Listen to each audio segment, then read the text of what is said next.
Pelaksanaan putusan eksekusi. Assalamualaikum warahmatullahi wabarakatuh. Semoga kita semua dalam keadaan sehat dan bahagia.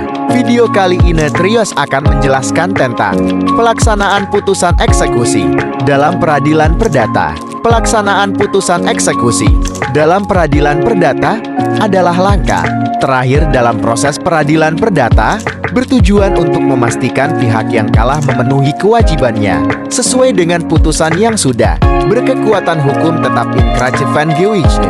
Pelaksanaan ini penting untuk memberikan kepastian hukum bagi pihak pemenang agar hak-haknya bisa dipenuhi secara sah. Berikut adalah penjelasan lengkap mengenai pelaksanaan putusan eksekusi dalam peradilan perdata. A. Pengertian eksekusi dalam peradilan perdata. Eksekusi dalam peradilan perdata merupakan tindakan pengadilan untuk memaksa pihak yang kalah melaksanakan isi putusan jika tidak melakukannya secara sukarela. Ini melibatkan intervensi pihak berwenang pengadilan dan aparat terkait guna memastikan putusan pengadilan dapat dijalankan. Eksekusi adalah bukti konkret bahwa putusan pengadilan bukan hanya bersifat normatif, tetapi juga dapat diterapkan secara faktual dan sesuai hukum. B. Syarat eksekusi. Sebelum eksekusi dilaksanakan, terdapat syarat-syarat yang harus dipenuhi. Antara lain, 1. Putusan berkekuatan hukum tetap. Putusan harus inkrach atau berkekuatan hukum tetap.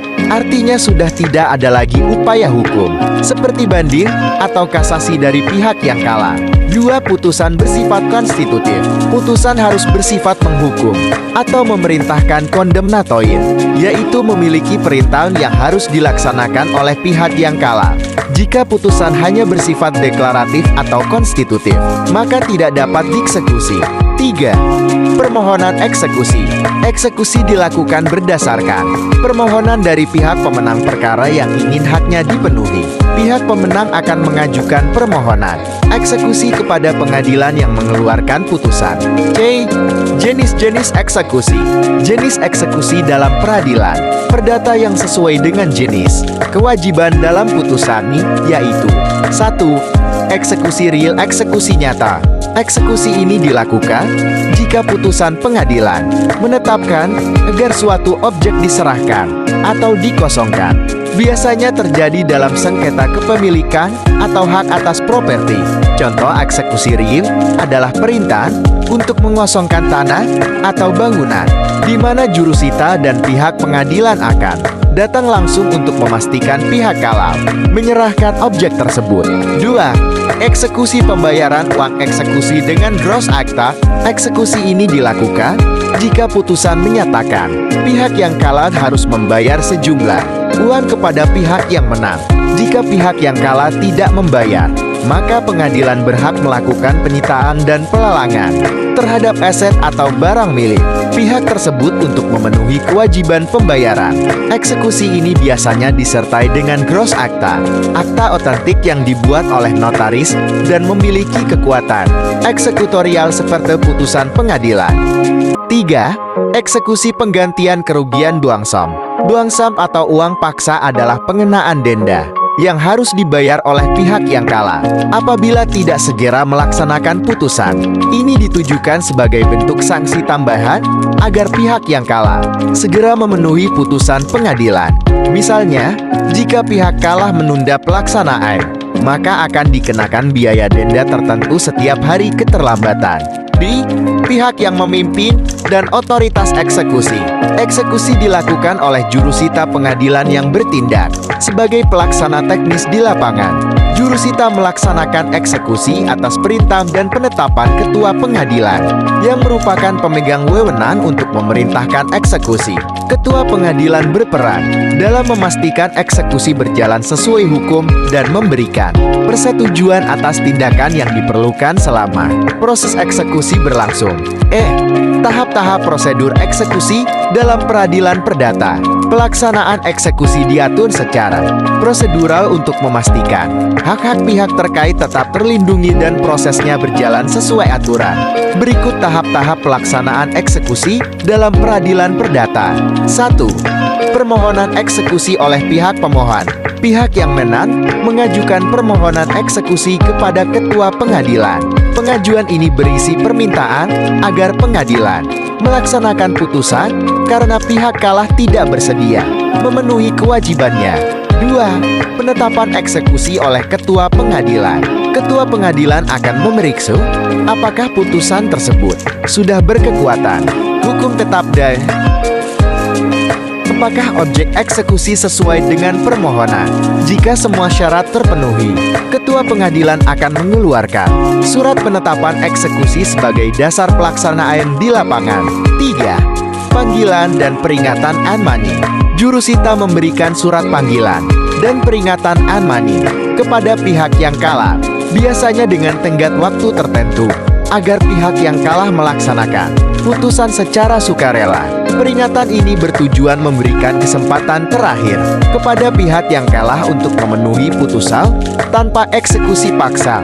4. Eksekusi paksa jika diperlukan. Apabila pihak yang kalah tetap tidak melaksanakan putusan, maka dilakukan eksekusi paksa. Eksekusi paksa dapat melibatkan pengosongan properti, penyitaan barang, hingga pelelangan. Proses ini dilakukan dengan pengawasan pihak pengadilan dan bisa melibatkan aparat keamanan jika diperlukan. 5. Pelelangan barang jika eksekusi terkait pembayaran uang. Jika eksekusi berhubungan dengan pembayaran uang, barang atau aset milik pihak yang kalah akan disita dan kemudian dilelang. Hasil lelang digunakan untuk memenuhi kewajiban pembayaran kepada pihak pemenang. 6. Penyerahan hasil eksekusi. Setelah eksekusi selesai, hasil dari proses tersebut, misalnya hasil lelang, diserahkan kepada pihak yang menang. Biaya eksekusi yang timbul akan dipotong dari hasil tersebut terlebih dahulu. F. Hambatan dalam pelaksanaan eksekusi. Hambatan dalam eksekusi seringkali muncul, misalnya, perlawanan dari pihak yang kalah. Pihak yang kalah dapat melakukan perlawanan atau protes sehingga menunda proses eksekusi. Ketiadaan objek eksekusi dalam beberapa kasus. Barang yang akan disita ternyata sudah dijual atau dialihkan ke pihak lain. Intervensi pihak ketiga. Pihak ketiga yang merasa dirugikan oleh eksekusi dapat melakukan perlawanan hukum yang berujung pada tertundanya eksekusi. Kurangnya dukungan aparat, kadang proses eksekusi memerlukan aparat keamanan, dan jika dukungan tersebut tidak maksimal, maka pelaksanaan eksekusi dapat terhambat. G. Aspek hukum dalam eksekusi. Eksekusi dalam peradilan perdata diatur dalam peraturan perundang-undangan yang berlaku di Indonesia, antara lain dalam Hukum Perdata, Heerhuizen Inlandsreglement untuk wilayah Jawa dan Madura, RBG Rijksreglement Buitenwest untuk wilayah di luar Jawa dan Madura, dan berbagai aturan, serta surat edaran Mahkamah Agung SMA. Hukum ini menjamin eksekusi dilakukan sesuai prosedur, serta melindungi hak-hak para pihak. Kesimpulan, pelaksanaan putusan atau eksekusi dalam peradilan perdata adalah upaya hukum final yang mengikat pihak yang kalah untuk memenuhi kewajibannya. Melalui berbagai prosedur, eksekusi menjadi alat bagi pihak pengadilan untuk memastikan kepastian hukum dan keadilan bagi pihak yang menang. Eksekusi berperan besar dalam menegakkan hukum, dan setiap tahapannya harus dilaksanakan dengan hati-hati, serta sesuai peraturan yang berlaku. Demikian penjelasan singkat Trios tentang pelaksanaan putusan eksekusi. Sampai jumpa pada video Trios selanjutnya. Jangan lupa like, komen, dan subscribe channel ini dan terima kasih.